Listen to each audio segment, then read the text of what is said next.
पहली आइकॉनिक रसोई। अदनान और मदीहा नीचे आते हैं तो उन दोनों को साथ ऐसे आता देख हॉल में बैठी रुखसार जी, नाजिया जी, जमीला और शिफा जी के चेहरे पर एक मुस्कुराहट आ जाती है। उन्हें देखकर लग रहा था जैसे उन्हें एक दूसरे के लिए ही बनाया गया हो। अदनान का वो ब्लैक कुर्ता पजामा और मदीहा का वो yellow frock suit with organza दुपट्टा भी एक दूसरे को कम्प्लीमेंट कर रहा था।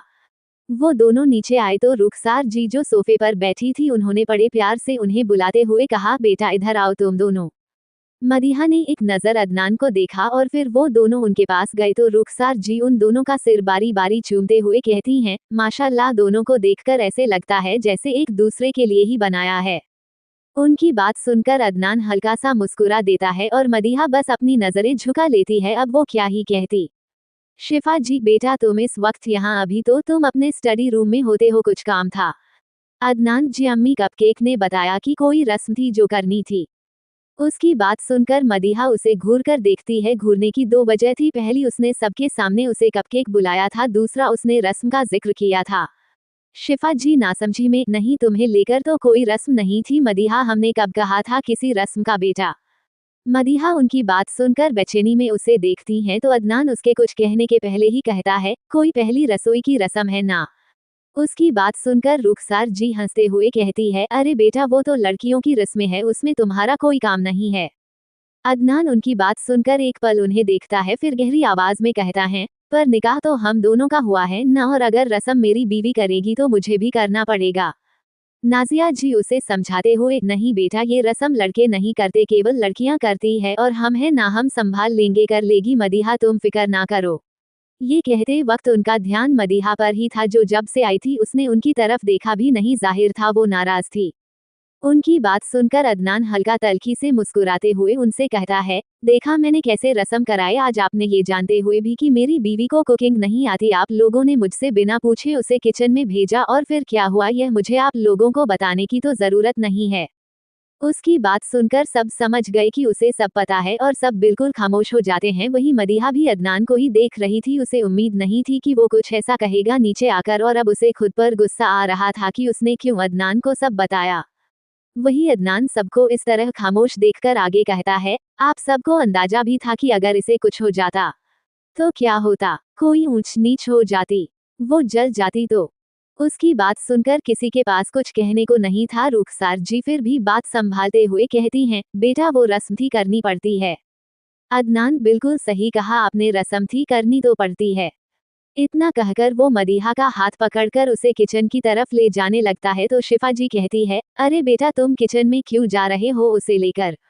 अदनान, आप लोगों ने कहा ना कि रस्म है, तो बस वही करने जा रहे हैं। उसकी बात सुनकर मदीहा के साथ साथ बाकी सबने भी उसे हैरान नजरों से देखा। शिफा जी, बेटा ये रस्म सिर्फ लड़कियां ही करती है। अदनान, क्यों, शादी सिर्फ इसकी हुई है अम्मी। नहीं ना, मेरी भी हुई है, तो बस हम मिलकर ही रस्म करेंगे।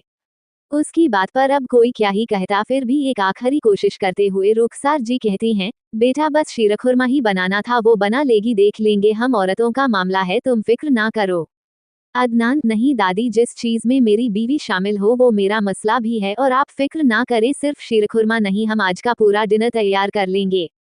इतना कहकर वो मदीहा को किचन में ले जाने लगता है। वही मदीहा उसे हैरानी और गुस्से में घूर रही थी, मतलब कहाँ उसके लिए सिर्फ मीठा बनाना इतनी बड़ी मुसीबत थी, और कहाँ उसके शौहर ने पूरा खाना बनाने का जिम्मा ले लिया था। अदनान मदीहा को जैसे ही लेकर किचन में आता है, वो उससे अपना हाथ छुड़ाते हुए उसे घूर कर कहती हैं, यह क्या क्या बकवास करके आए हैं आप बाहर, अब कैसे नजरें मिलाऊंगी मैं बाकी सबसे। और सारा खाना यहाँ, मुझे एक डिश में मौत आ रही थी और आप सारा खाना बनाने की बात कर रहे हैं। ये कहते कहते वो घबराने लगी थी। अदनान उसकी बात सुनकर और उसे इस तरह घबराते देख बिना कुछ कहे फौरन उसे गले लगा लेता है। उसके ऐसे अचानक गले लगाने पर पहले तो वो उससे दूर होने के लिए कसमसाने लगती, पर तभी उसे अपनी पीठ पर अदनान के हाथ महसूस होते हैं, जो धीरे धीरे उसकी पीठ सहला रहा था। अदनान उसकी पीठ सहलाते हुए ही उसे शांत करते हुए बेहद प्यार से कहता है, शुश कपकेक शांत, कुछ नहीं हुआ है, मैं हूं ना, और तुम खुद सोचो, अगर तुम सारा खाना बनाओगी तो सब कितने इम्प्रेस हो जाएंगे और सबको लगेगा कि तुम कितनी समझदार हो। उसके ऐसे कहने पर मदीहा उससे थोड़ा दूर होकर कुछ सोचते हुए कहती है, हाँ आप कह तो सही रहे हो, ठीक है, हम सारा खाना बनाएंगे। उसे वापस शांत देखकर अदनान एक चैन की सांस लेता है और वो दोनों काम पर लग जाते हैं। इधर बाहर बाकी सब अभी भी किचन में ही देख रहे थे। नाजिया जी बेचैनी से कहती है, लो भाई, आज तक किसी ने ऐसी ऐसी पहली रसोई देखी है जिसमें लड़का खाना बना रहा हो। शिफा जी हल्का सा मुस्कुराते हुए, आज तक किसी और के पास अदनान भी तो नहीं था, अब जब मदीहा के पास है तो आप लोगों ने सोचा भी कैसे कि वो उसे अकेले कुछ भी करने देगा।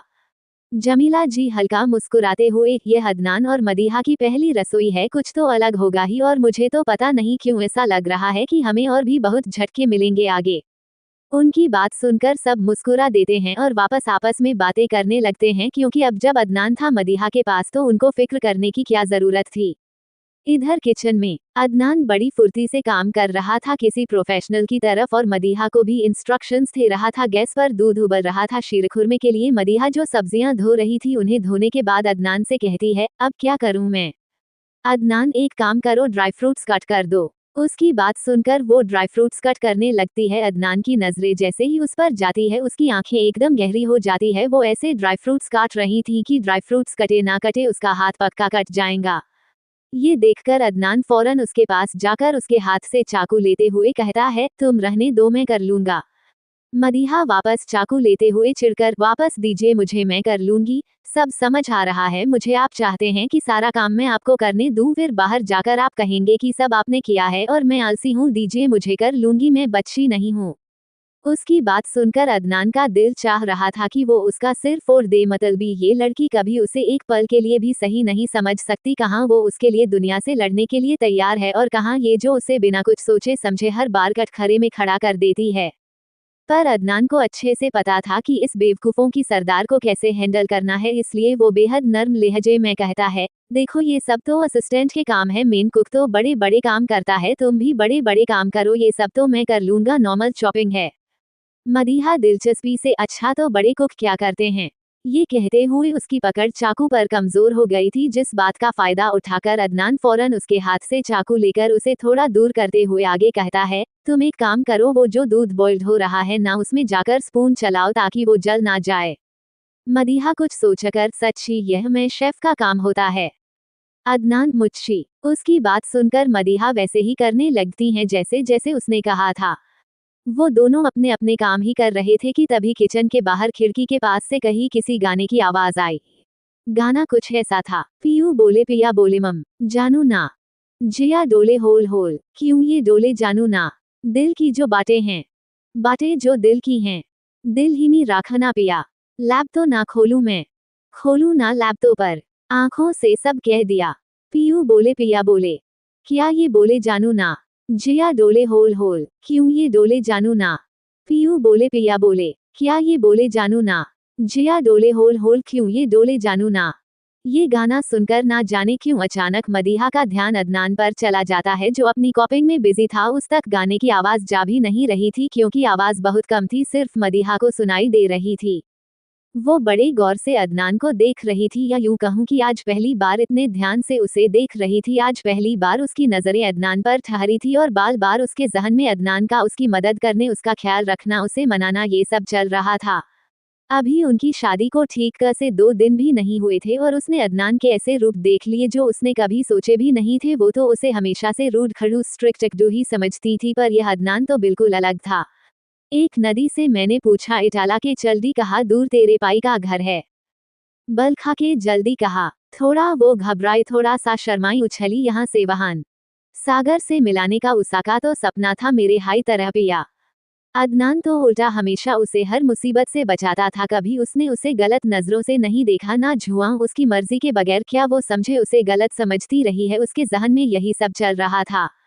पियू बोले पिया बोले मम जानू ना, जिया डोले होल होल, क्यों ये डोले जानू ना।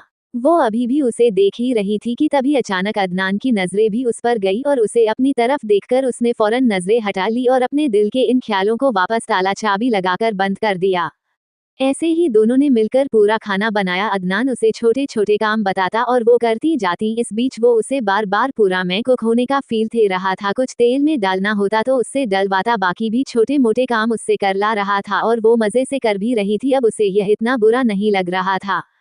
ये पहली बार था जब वो किचन में आई थी, वरना उसके सारे काम कोई ना कोई कर देता था। यूं ही लाडली नहीं थी वो सबकी। कुछ देर बाद फाइनली उनका खाना बन गया तो मदीहा खुशी से कहती हैं, देखा बना लिया ना सारा खाना, कोई बड़ी बात थोड़ी है, मैं सब कर सकती हूँ। अदनान अपनी बोहे सिकोड़ते हुए, तुमने अकेले बनाया है ये? मदीहा जरा झेपते हुए, हाँ आपने भी थोड़े असिस्टेंट वाले काम किए थे पर मैं कुक तो मैं ही थी। उसकी बात सुनकर अदनान बस नागवारी में अपना सिर हिला देता है। अब देखते हैं घर वालों का क्या रिएक्शन होगा इस पर। जारी है। You are so tempting. Hall में सहीर जी, जमाल जी और अजहन जब घर आते हैं तो सारी औरतों को ऐसे इत्मीनान से बैठा देख सहीर जी सोफे पर बैठते हुए कहते हैं, अरे भाई आज खाना नहीं मिलेगा क्या?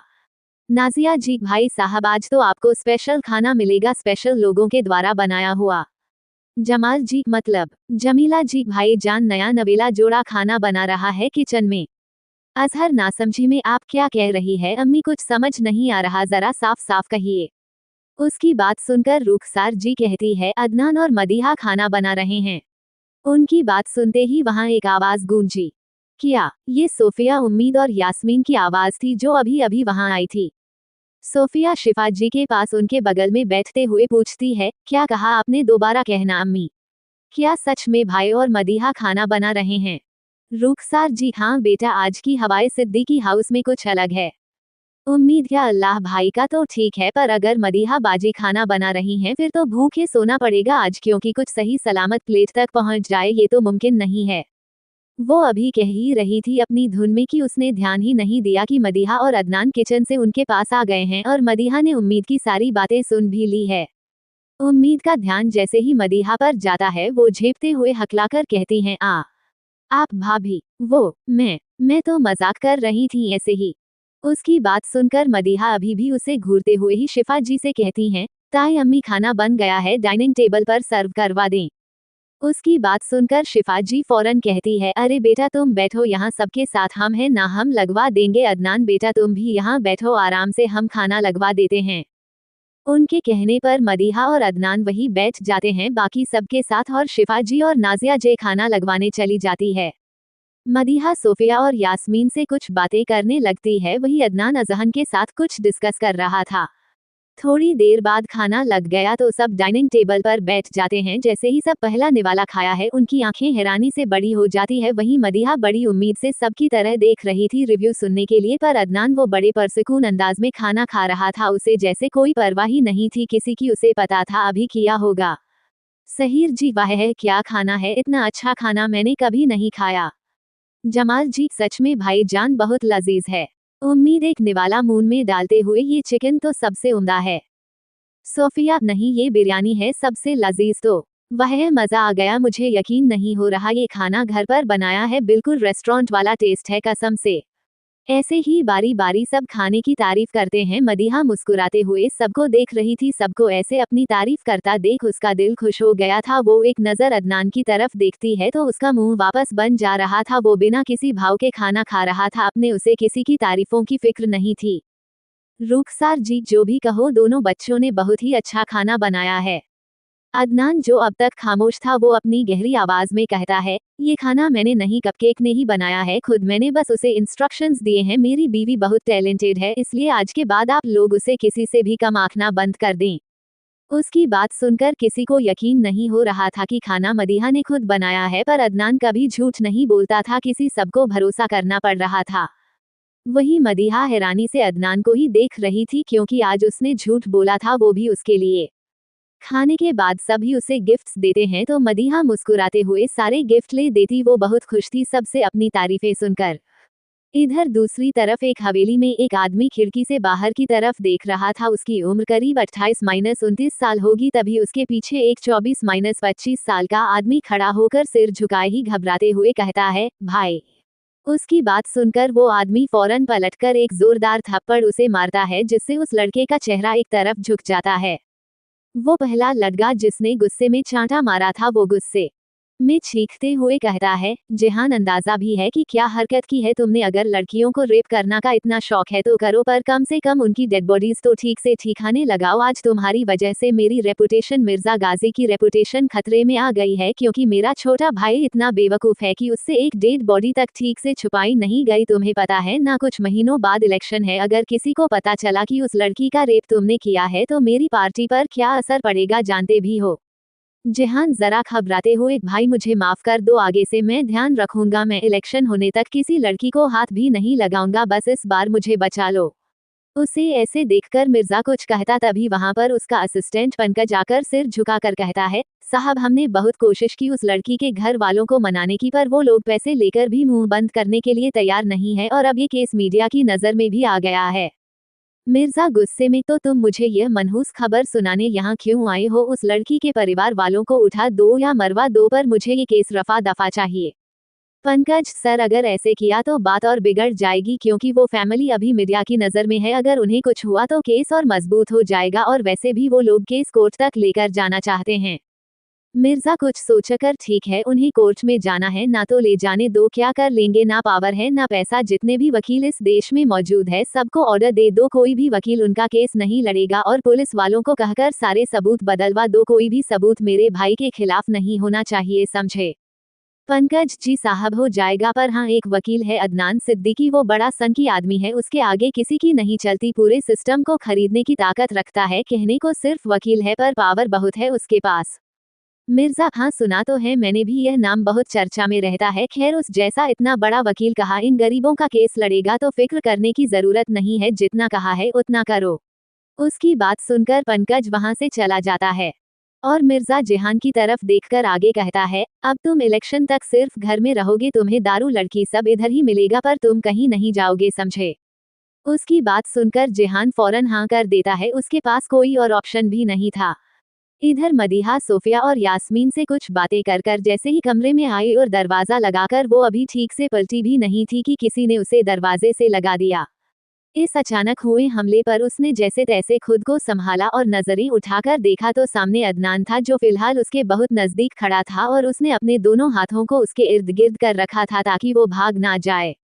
मदीहा की सांसें पहले ही उसकी नजदीकी से ऊपर नीचे हो रही थी, ऊपर से उसकी वो नजरें, उसके लिए ये करीबी बर्दाश्त करना मुश्किल था। मदीहा अपनी घबराहट छुपाते हुए, क्या हुआ? आप? अदनान हल्का सा उस पर झुकते हुए जरा सरखोशी में कहता है, कहाँ थी अब तक, इतनी देर कहाँ लगा दी आने में, पता होना चाहिए शौहर इंतजार कर रहा होगा। उसकी बात सुनकर और कुछ उसके कहने के तरीके को सुनकर मदीहा की सांसें रुक गई थी, वो फिर भी बड़ी मुश्किल से कहती है, वो मैं सोफिया से कुछ पढ़ाई से रिलेटेड पूछ रही थी।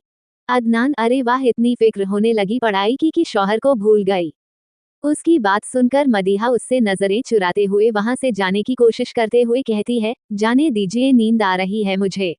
इतना कहकर वो उसे धक्का देकर बैट की तरह भागती है। अदनान की पकड़ जरा ढीली हो गई थी, इसलिए वो उसकी पकड़ से भाग पाई थी, पर वो अभी थोड़ा ही आगे जा पाई थी कि अदनान पीछे से उसका हाथ पकड़ते हुए कहता है, तुम्हें नहीं लगता कि तुम कुछ ज्यादा ही सेल्फिश हो?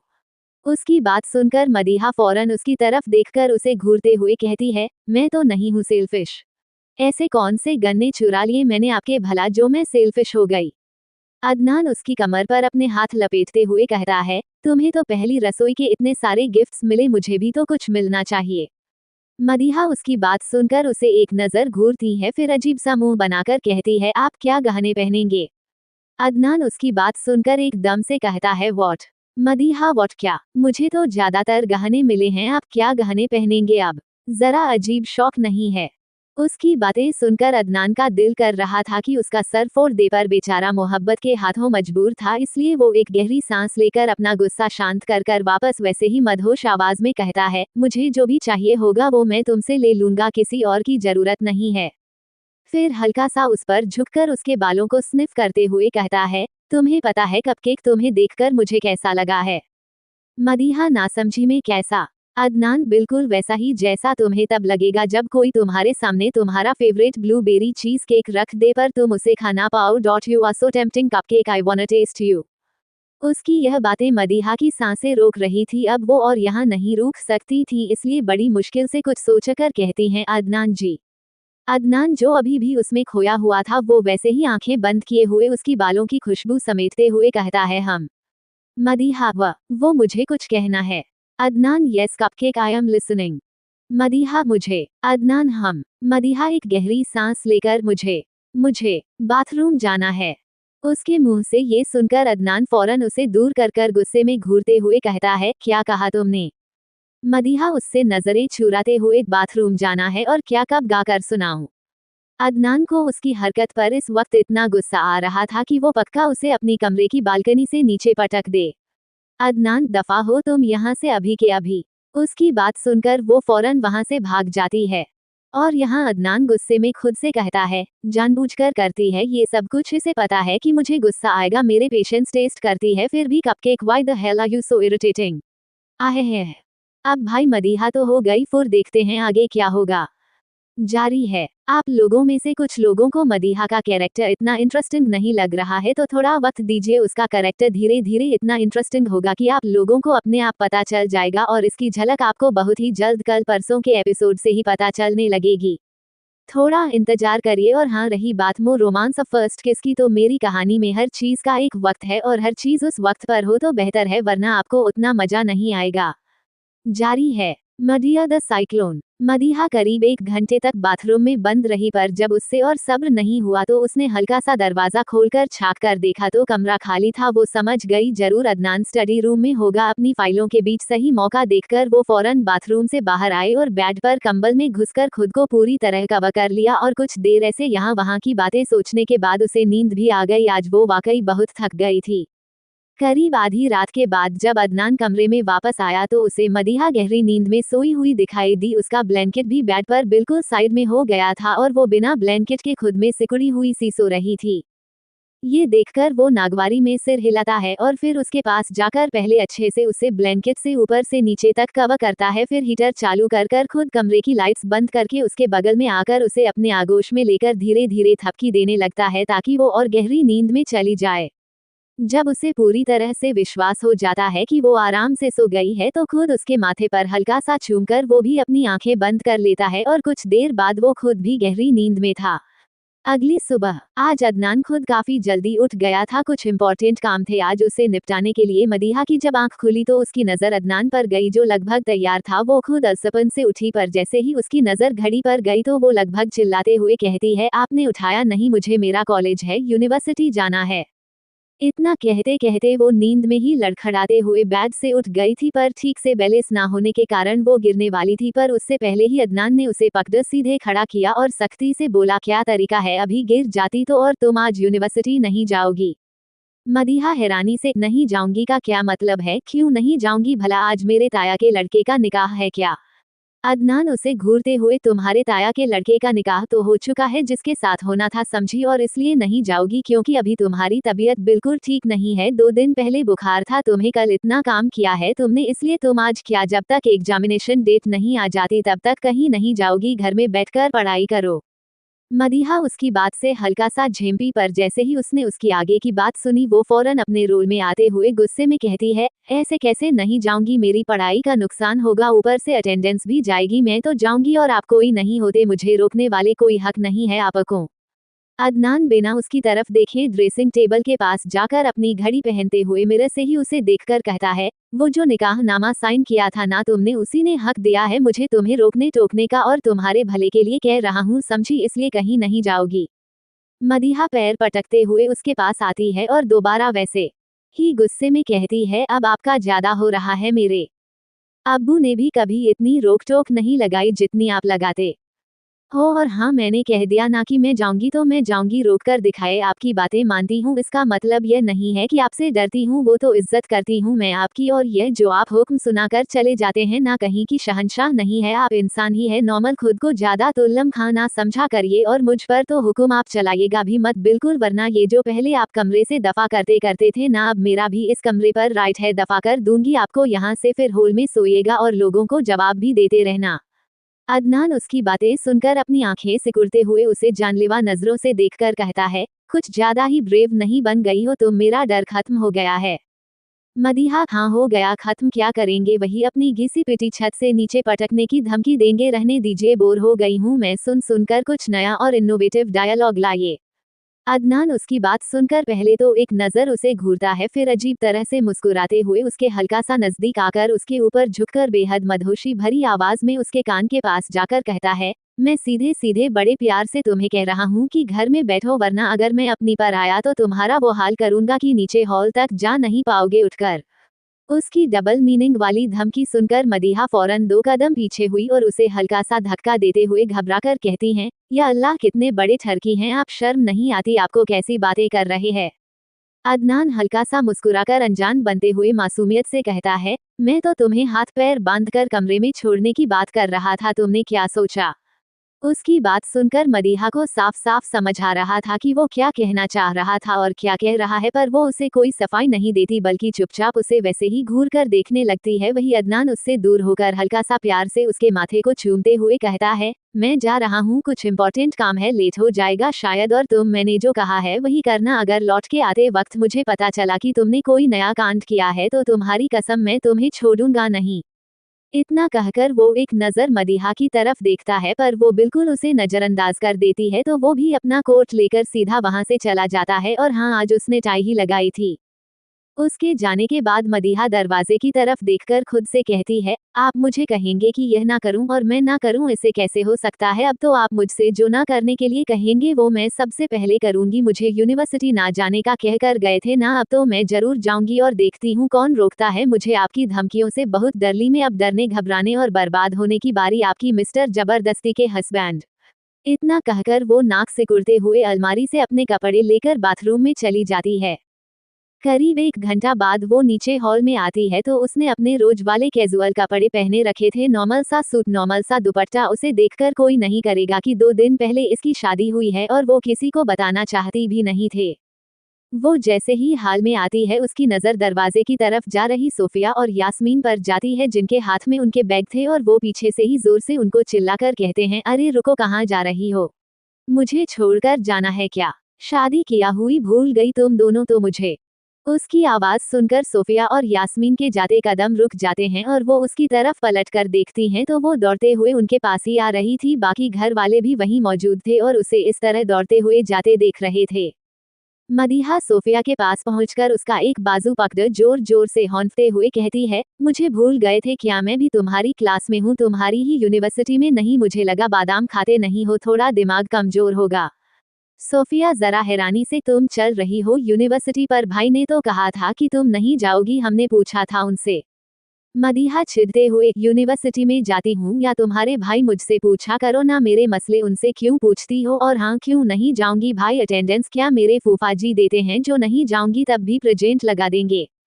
यास्मीन उसे घूरते हुए, पर तुम्हारे मियाँ ने तो कहा था कि तुम्हारी तबीयत नहीं ठीक।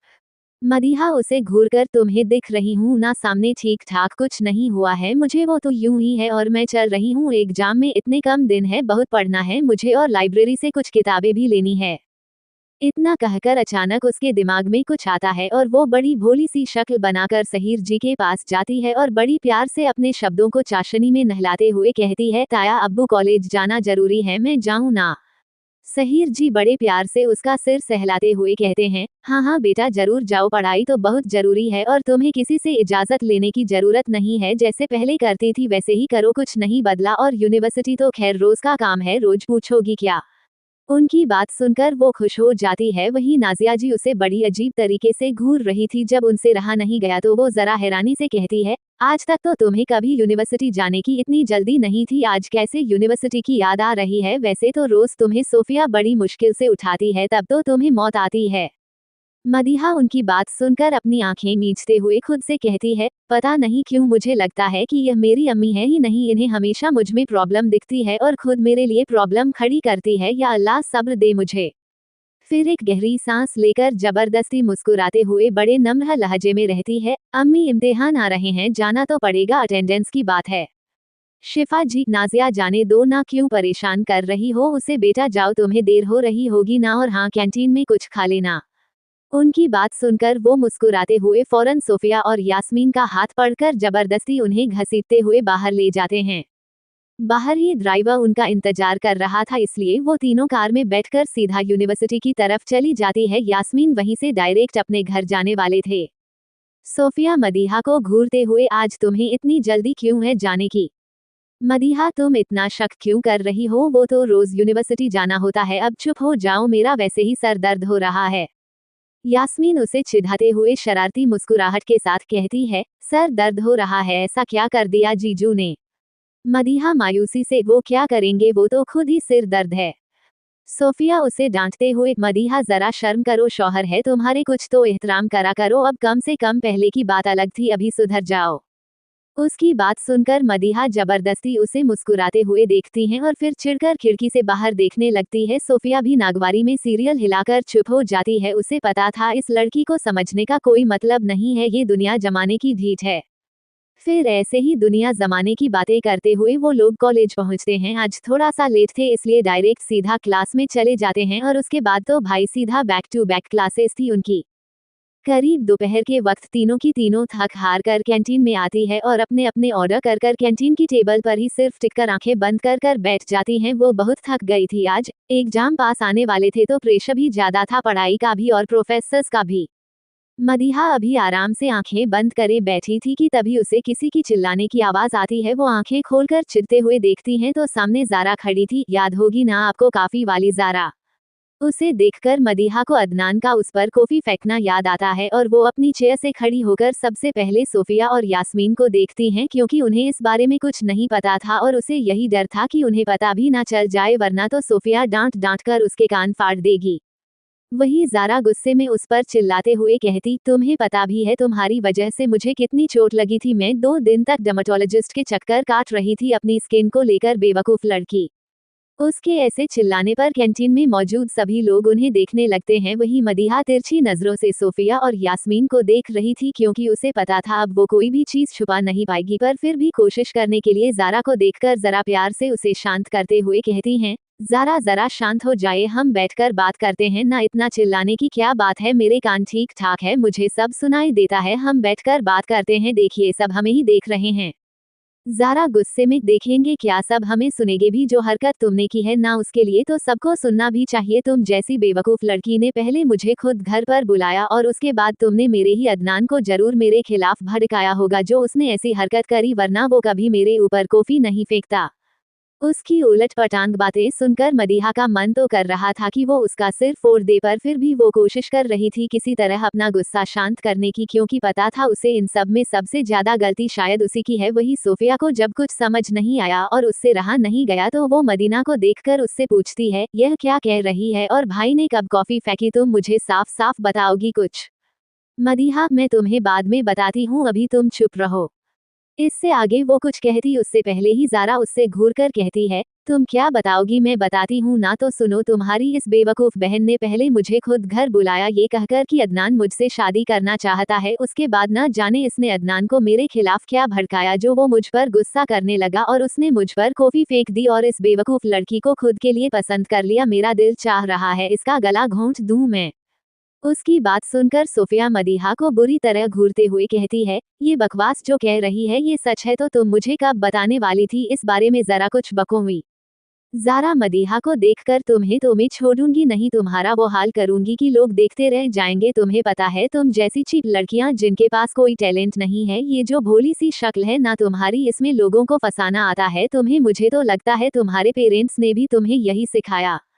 इससे आगे वो कुछ कह पाती उससे पहले ही उसके चेहरे पर किसी ने कॉफी फेंकी और इस बार यह मदीहा थी, जिसका गुस्सा उसके आपे से बाहर हो चुका था। जारा को तो 1 मिनट के लिए समझ नहीं आया कि हुआ क्या, क्योंकि इस बार काफी जरा ज्यादा गर्म थी पिछली बार से और उसे बहुत तकलीफ हो रही थी। वो कुछ रिएक्ट करती उससे पहले ही उसके कानों में मदीहा की गुस्से से भरी आवाज आई, ऐसा है, जब तक तुम मेरे बारे में कह रही थी ना तो मैं चुपचाप सुन रही थी, क्योंकि मुझे पता था कि गलती मेरी है, पर तुम्हें मेरे अम्मी अब्बू को इन्वॉल्व नहीं करना चाहिए था, क्योंकि तुम्हारी इतनी औकात नहीं है कि तुम उन्हें इन्वॉल्व करो।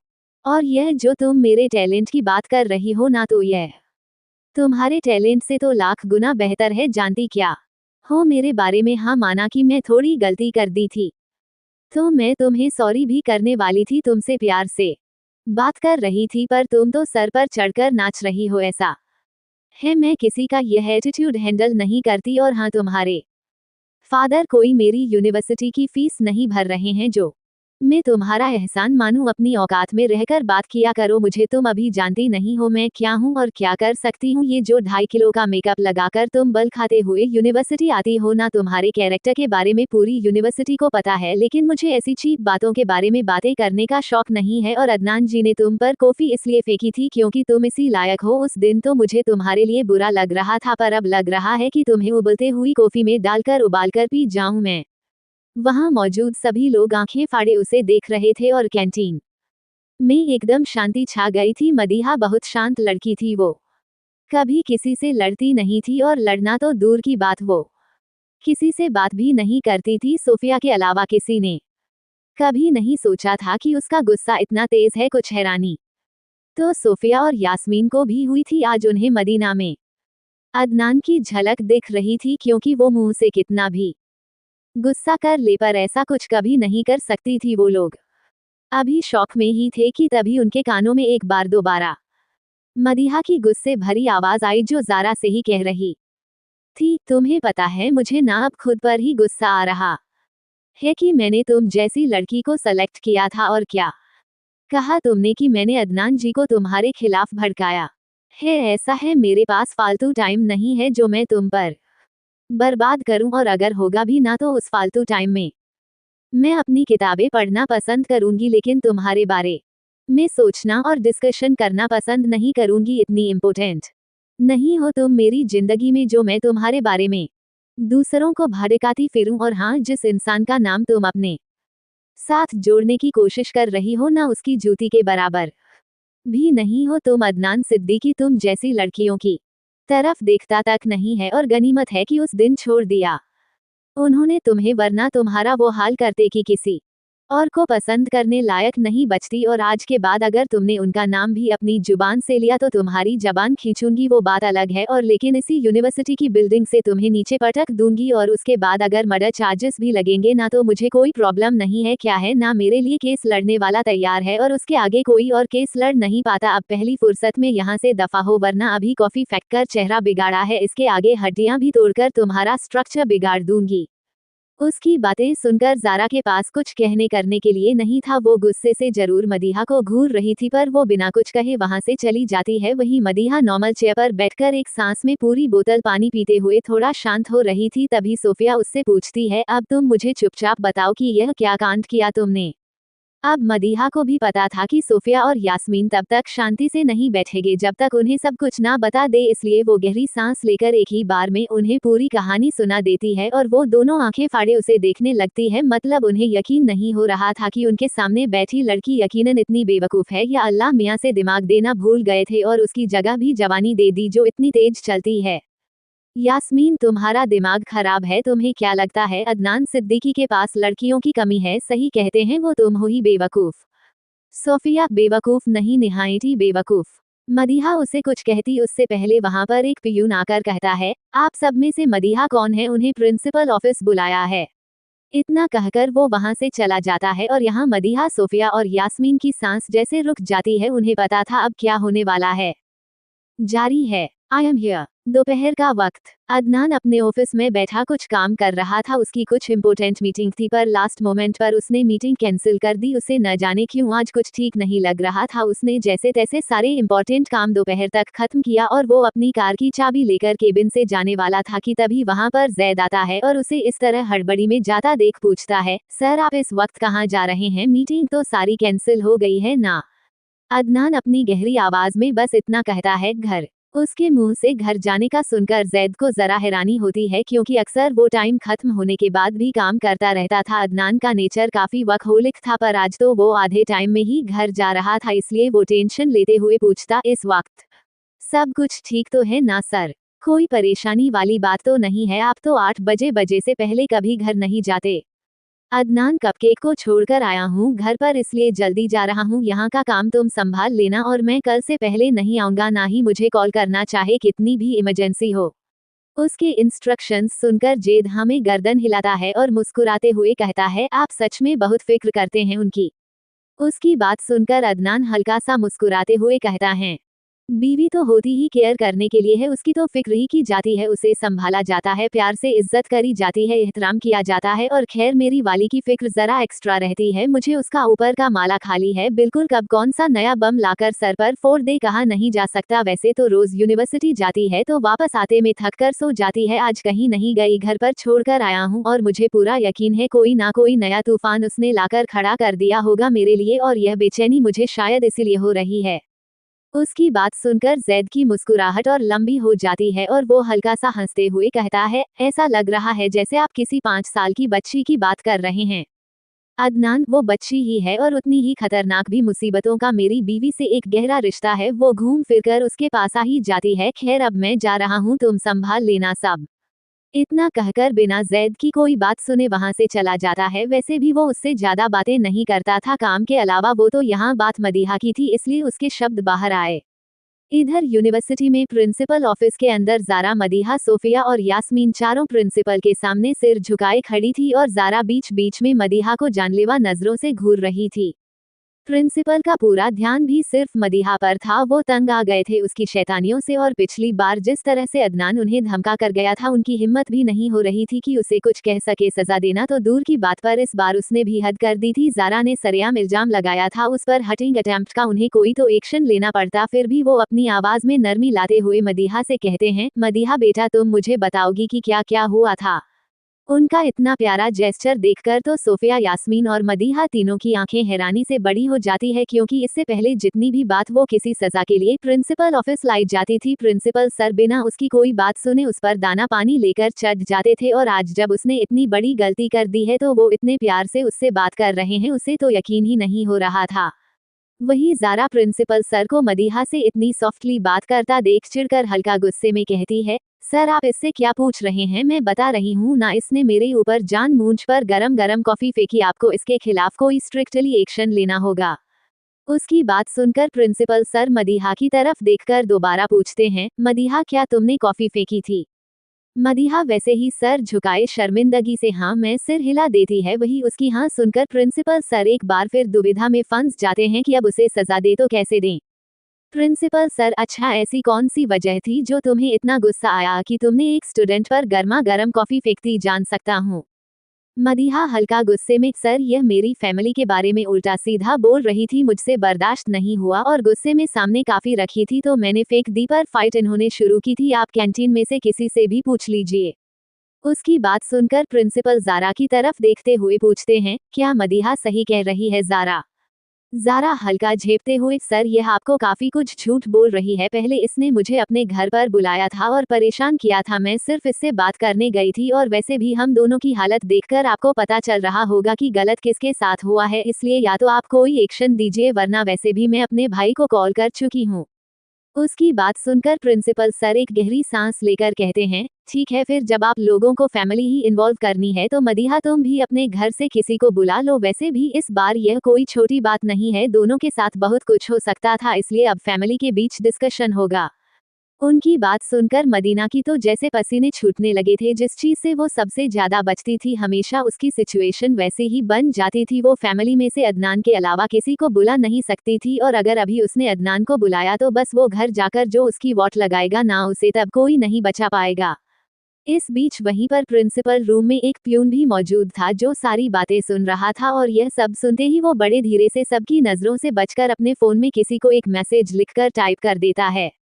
इधर दूसरी तरफ अदनान की कार जैसे ही हवेली के बाहर आकर रुकती है, वो चाबी गार्ड को देखकर खुद अंदर आ जाता है। घर के सारे मेल तो अपने अपने कामों पर गए थे, सिर्फ औरतें मौजूद थी जो कि हॉल में बैठकर रात के खाने के बारे में डिस्कशन कर रही थी। तभी अदनान को ऐसे आता देख शिफा की फौरन उसके पास जाकर जरा हैरान होते हुए पूछती, बेटा आज इतनी जल्दी कैसे आ गया, वैसे तो 8 बजे से पहले कभी नहीं आता।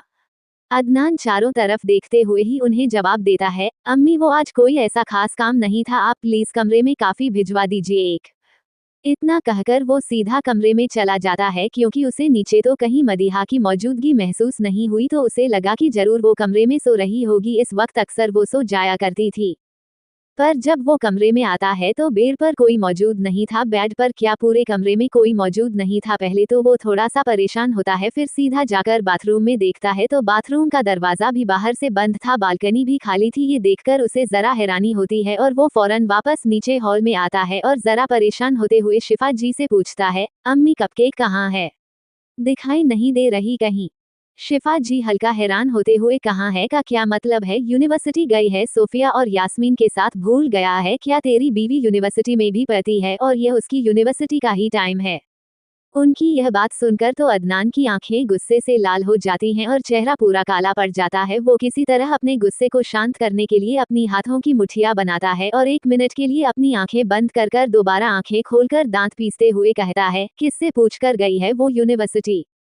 अभी भी उसकी आवाज में गुस्सा, सख्ती और ठंडापन साफ साफ महसूस हो रहा था, जो सिर्फ शिफाजी को नहीं, हॉल में मौजूद बाकी सबको भी महसूस हुआ। और उसे गुस्से में देखकर शिफाजी हल्का सा समझाते हुए कहती है, पर बेटा यूनिवर्सिटी तो वो रोज जाती है, ऐसे कब तक तुम्हारी इजाजत लेगी? और तुम तो खुद उसे पढ़ाते हो ना, तो फिर मसला क्या है? और तुम्हारे अब्बू से इजाजत लेकर गई है।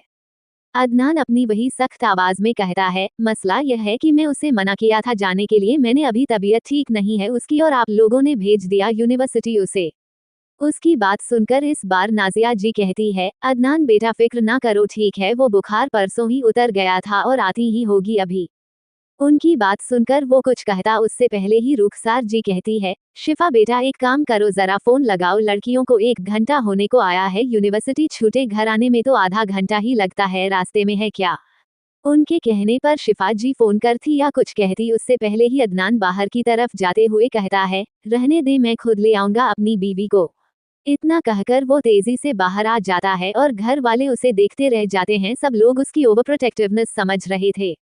इधर अदनान गुस्से में ही बाहर आता है और जैसे ही कार में बैठकर कार स्टार्ट करने वाला होता है, तभी उसके फोन पर बीप की आवाज के साथ एक नोटिफिकेशन आता है।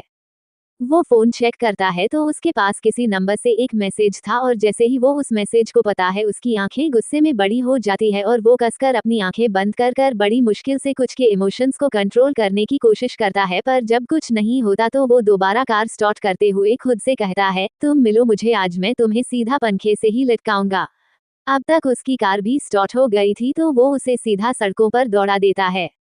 कुछ देर बाद इधर प्रिंसिपल ऑफिस में सब मौजूद थे, तभी दरवाजा खुलता है और वो 23-24 साल का लड़का अंदर आता है। उसे देखकर ज़ारा जरा हैरान होकर उसके पास जाकर कहती हैं, जिहान भाई आप यहाँ? मैंने तो मिर्जा भाई को बुलाया था। जिहान उनके पास और भी बहुत काम है, तुम्हारी प्रॉब्लम नहीं सुलझाते रहेंगे और मैं हूँ यहाँ, तो चुप रहो। वो दोनों फुसफुसा ही रहे थे कि तभी प्रिंसिपल सर की आवाज आती है, मिस ज़ारा ये कौन है? ज़ारा सर यह मेरे भाई है जिहान गाजी। उसकी बात सुनकर प्रिंसिपल सर हाँ में सिर हिलाते हैं और मदीहा को देखकर पूछते हैं, मदीहा आपके फैमिली मेंबर कहाँ है? उनके कहने पर जिहान का ध्यान भी उस पर जाता है तो बस अटक ही जाता है। वो बड़ी अजीब नजरों से उसे देख रहा था पर किसी ने इस बात पर ध्यान नहीं दिया। यहाँ मदीहा सिर झुकाए अपनी उंगलियों को आपस में उलझा रही थी। अब जब उसने किसी को बुलाया नहीं था तो कोई आता कैसे, पर यह बात वो प्रिंसिपल को कैसे बताती? वही उसे ऐसे खामोश देखकर प्रिंसिपल दोबारा पूछते हैं, क्या हुआ मदीहा, कहाँ है तुम्हारे घर वाले? वो कुछ कहती उससे पहले ही दरवाजा एक बार और खुलता है और कोई अंदर आता है और अपनी गहरी आवाज में कहता है, आई एम हियर। जब सब दरवाजे की तरफ देखते हैं तो सबके एक्सप्रेशन अलग अलग थे। जहां सोफिया और यास्मीन की आंखों में हैरानी था, वहीं मदीहा की आंखों में डर, तो प्रिंसिपल की आंखों में घबराहट और ज़ारा की आंखों में हवस और ना जाने क्यों पर जिहान की आंखों में बेचैनी।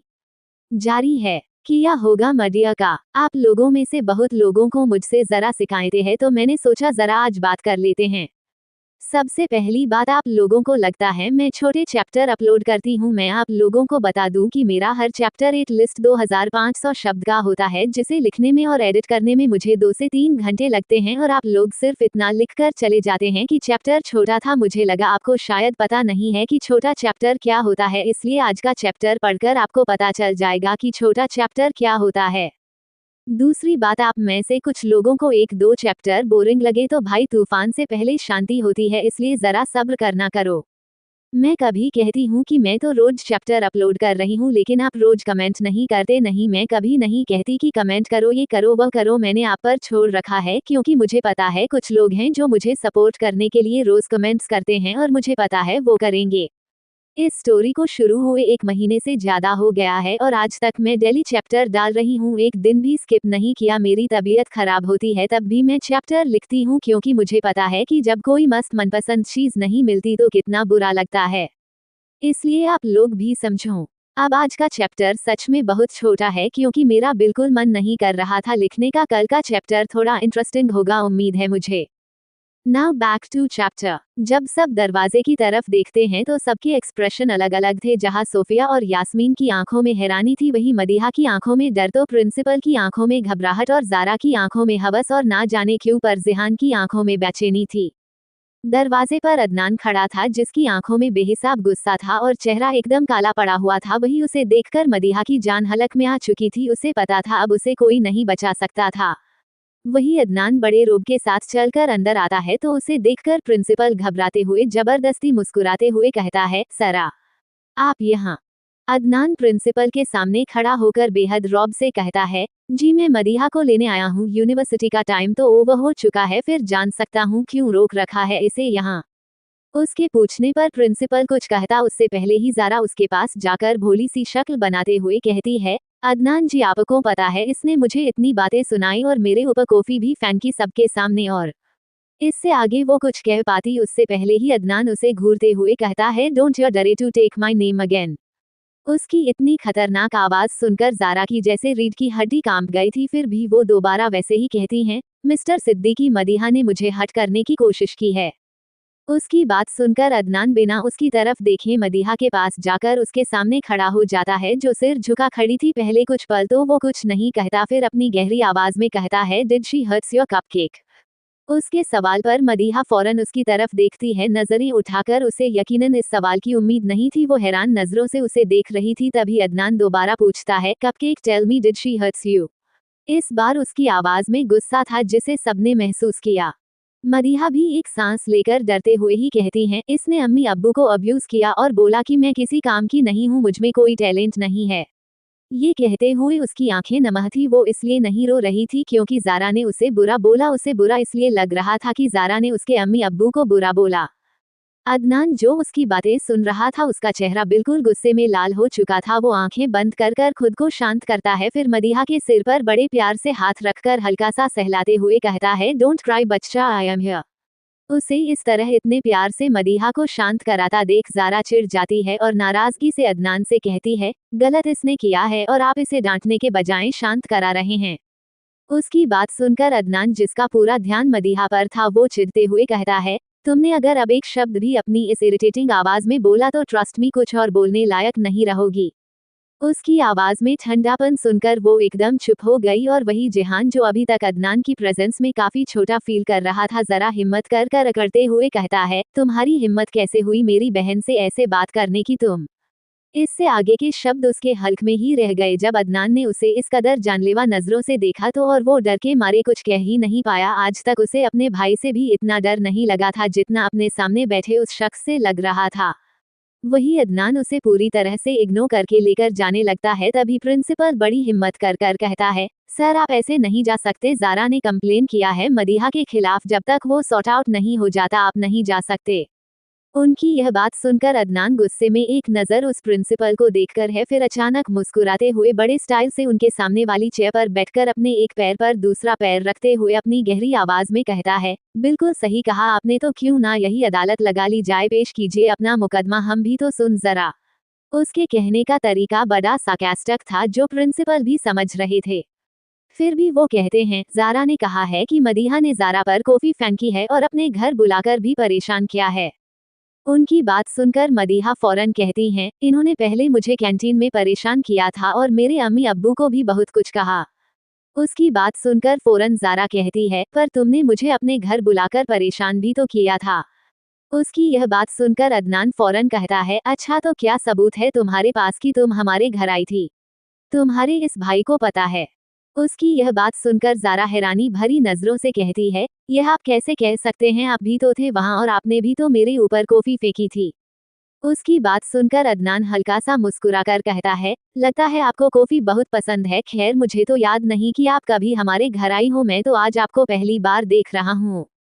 उसने इतनी सफाई से झूठ बोला था कि किसी को उस पर शक हो जाए यह मुमकिन नहीं था और ज़ारा भी बिल्कुल चुप थी क्योंकि उसके पास कोई गवाह नहीं था और वो हैरान भी थी कि अदनान झूठ बोल रहा है। वही अदनान अपनी जगह से उठते हुए कहता है, बहुत वक्त बर्बाद कर लिया आप लोगों ने हमारा, अब हमें चलना चाहिए और प्रिंसिपल सर आपको आपका रेजिग्नेशन लेटर जरूर मिल जाएगा।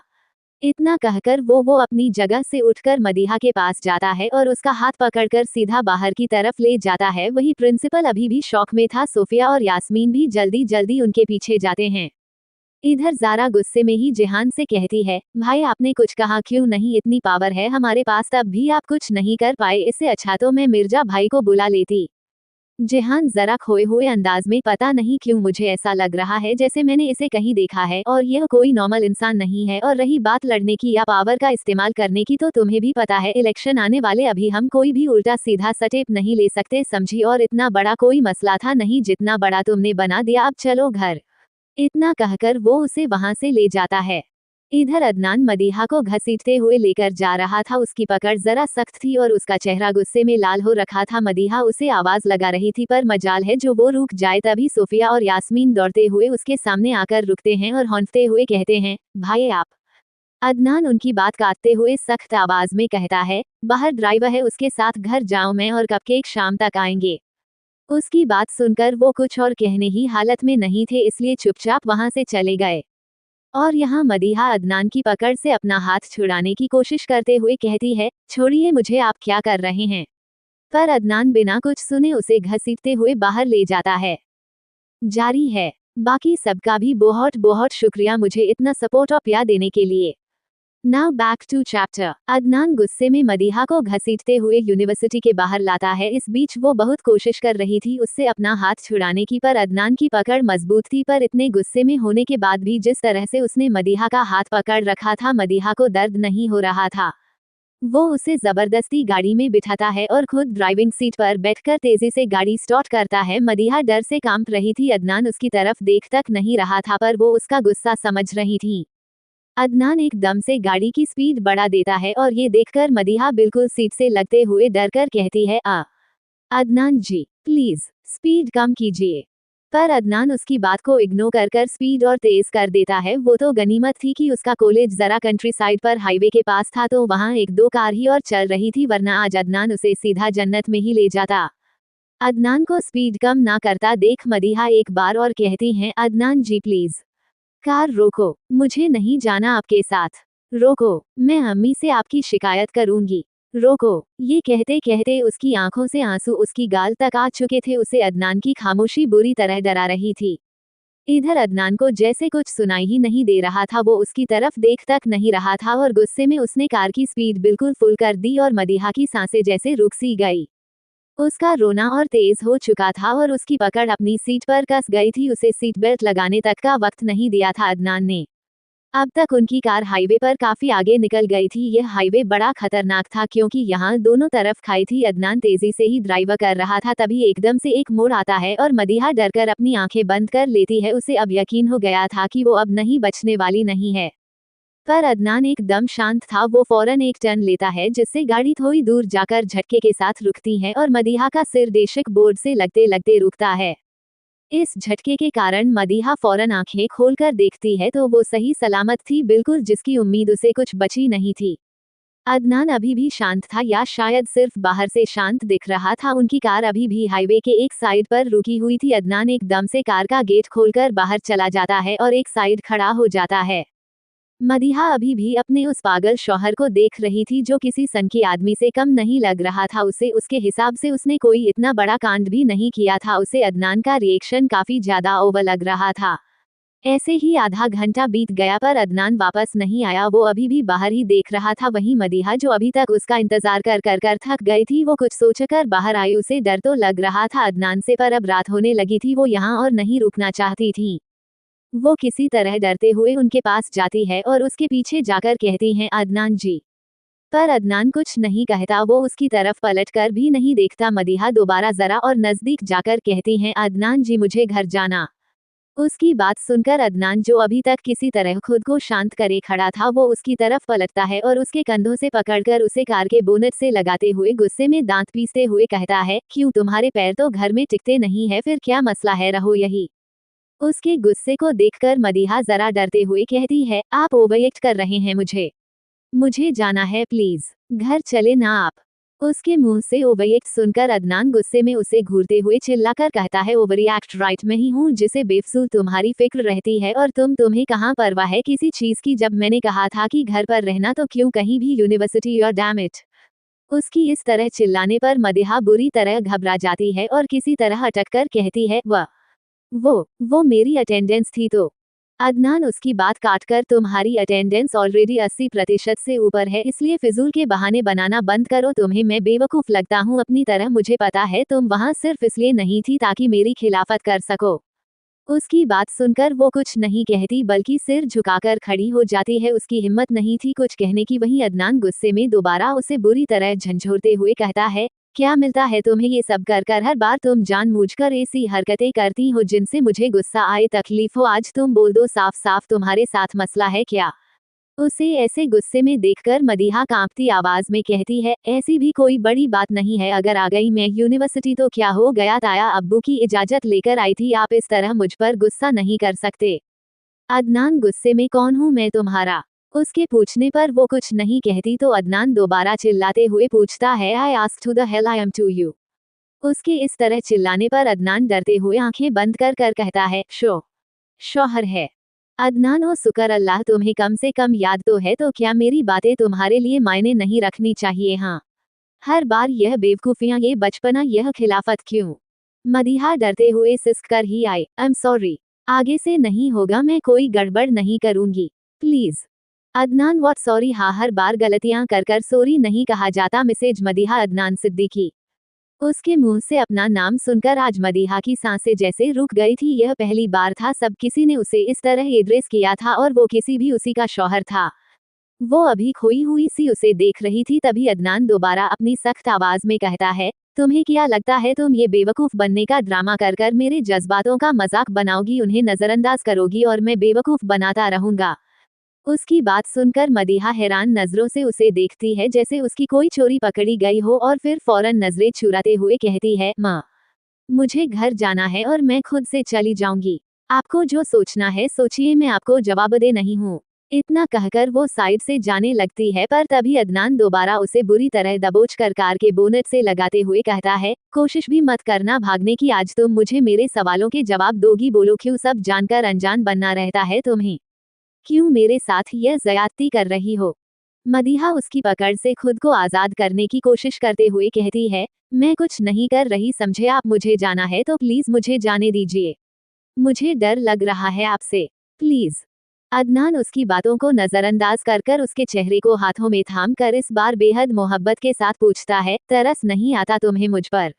बोलो कपकेक, हर किसी को लेकर जब तुम इतनी रहम दिल हो तो मुझे लेकर इतनी पत्थर दिल कैसे हो सकती हो? क्यों करती हो ऐसा? तुम तो मुझसे ज्यादा मोहब्बत करती थी ना, उन्हें ये रिश्ता भी तो कहीं ना कहीं उन्होंने जोड़ा था ना, फिर क्यों है ये बेरुखी? मदीहा उसकी बातें सुनकर अब बुरी तरह कांप रही थी, पर अचानक वो उसे अपनी पूरी ताकत लगाकर धक्का देती है और गुस्से में रोते हुए कहती है, मुझे किसी को कोई जवाब नहीं देना, सुना आपने? नहीं देना कोई जवाब, और आप दूर रहो मुझसे। आई एम अ मर्डरर, मैंने उनका कत्ल किया है। आप दूर रहो, मैं आपको भी कुछ कर दूंगी। दूर दूर दूर, ये कहते हुए वो बुरी तरह पैनिक करने लगी थी। इस वक्त उसकी हालत बहुत बुरी थी, उसकी आंखों से लगातार आंसू बह रहे थे और वो बुरी तरह ऊपर से नीचे तक कांप रही थी। ये देखकर अदनान का दिल बुरी तरह घबरा रहा था। उसे पता था अब क्या होगा। उसे अब खुद पर गुस्सा आ रहा था कि क्यों उसने ये सवाल उससे किए, क्यों उसका माजी उसके सामने लाया, ये जानते हुए भी कि वो कितना दर्दनाक है। धीरे धीरे उसकी तरफ कदम बढ़ाते हुए उसे शांत करने की कोशिश करते हुए कहता है, बच्चा शुश, शांत, देखो इधर आओ मेरे पास, कम बेबी। पर मदीहा पर जैसे कोई असर नहीं हो रहा था। वो किसी बदहवास की तरफ लगातार पीछे हो रही थी और उसके मुंह से बस कुछ टूटे फूटे शब्द निकल रहे थे, दूर दूर रहो, मैं मर्डर हूँ, गो। ये कहते हुए वो लगातार पीछे हो रही थी, जो कि मेन सड़क थी और वहां पर गाड़ियां जा रही थी। इधर मदीहा अभी भी बदहवास सी थी। वो वैसे ही खोए हुए अंदाज में कहती है, मैंने उन्हें मार दिया। I killed him mister prosecutor, I killed him. मुझे जेल में होना चाहिए, आई किल्ड हिम। अदनान बड़े धीरे धीरे उसकी तरफ कदम बढ़ाते हुए उसे शांत करते हुए कहता है, no cupcake, it's not your fault baby.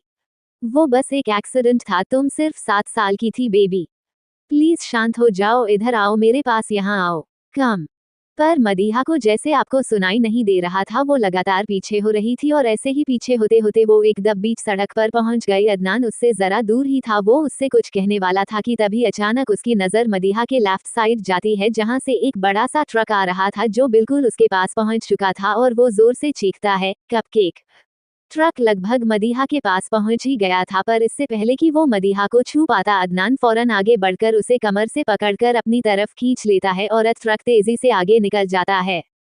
गनीमत थी कि उन दोनों में से किसी को कुछ नहीं हुआ था, पर इस इंसिडेंट से मदीहा, जो अभी तक अपने सेंस में नहीं थी, फौरन जैसे होश में आती है और अदनान से डर के मारे और चिपक जाती है।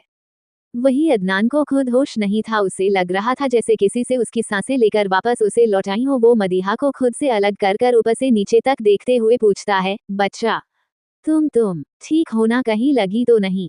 मदीहा ने बस नामे सर हिला दिया, उसकी आंखों से आंसू अभी भी बह रहे थे अदनान को, पर शायद अभी भी सब्र नहीं आया था। उसने अपनी मोहब्बत को खुद से दूर जाते देखा था, यह उसके लिए आसान तो नहीं था। वो आहिस्ता आहिस्ता मदीहा के पूरे चेहरे को हल्का हल्का चूमने लगता है। वही मदीहा, जो अभी तक कांप रही थी, धीरे धीरे उसके टच से नॉर्मल होने लगती है। कुछ देर बाद जब अदनान को सुकून मिल जाता है कि वो पूरी तरह ठीक है, तो वो उसके गालों को थामकर बड़े प्यार से कहता है, I am sorry cupcake, sorry. Madiha, जो चुप थी, वो बेहद शांत आवाज में कहती है, घर जाना है। उसकी बात सुनकर अदनान फौरन उसे बाहों में उठाता है और गाड़ी के पास बिठाकर खुद पैसेंजर सीट पर बैठकर कार स्टार्ट करता है।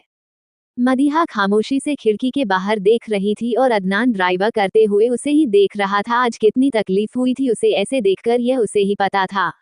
वो हंसती खेलती मुस्कुराती हुई मदीहा तो एक छलावा था जो वो लोगों को दिखाती थी, हकीकत में तो वो अंदर तक बिल्कुल टूटी हुई है। वो राज जो उसके अंदर दफन है, उससे सिर्फ अदनान ही तो वाकिफ है, बाकी कोई नहीं जानता कि कितने जख्म है उसके अंदर। वो नादानियां, वो शरारतें, सब सिर्फ एक छूट है लोगों को दिखाने के लिए कि वो बिल्कुल ठीक है, पर हकीकत में वो कितनी ठीक है ये सिर्फ अदनान ही जानता था। उसकी मोहब्बत कितनी तकलीफ में है ये सिर्फ वो जानता था, सिर्फ वो वाकिफ था अपनी मोहब्बत के उन गहरे राजों से जिनसे सब घरवाले अनजान थे। क्या है वो राज जो दफन है मदीहा के अंदर? कौन है वो जिसका